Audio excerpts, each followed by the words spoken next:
आता तुम्ही लाईव्ह आहात पण एवढा छान सुगंध सुटलेला आहे.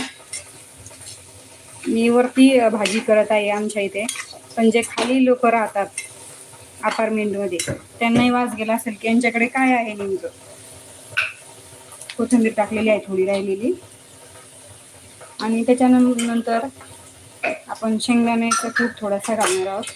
तुम्ही घालता की नाही या भाजीला तरी नक्की कमेंटमध्ये सांगा. मी थोडाच टाकणार आहे.